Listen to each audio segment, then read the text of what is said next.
बिस्मिल्लाहिर्रहमानिर्रहीम। शुरू अल्लाह के नाम से जो बड़ा मेहरबान नहायत रहम वाला है। अस्सलामुअलैकुम वरहमतुल्लाहि वबरकातुहू।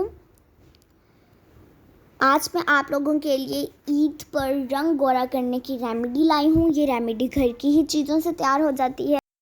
तो चलिए देखते हैं कि ये रेमेडी कैसे तैयार होती है। सबसे पहले हम लोगों ने एक बर्तन ले लेना है। उसके अंदर हम लोगों ने 4 चम्मच दूध के ऐड करने हैं, 2 चम्मच बेसन के ऐड करने हैं और 1 चम्मच शहद का ऐड करना है। इन तमाम चीज़ों को अच्छी तरह से मिक्स कर लेना है और अपने चेहरे पर अच्छी तरह लगाकर 10 मिनट बाद चेहरा सादा पानी से धो लेना है। इंशाअल्लाह रंग गोरा हो जाएगा। अगर आपको ये वीडियो पसंद आई है तो इस वीडियो को लाइक करें, शेयर करें। चैनल पे न्यू हैं तो चैनल को सब्सक्राइब करें। खुदा हाफिज़।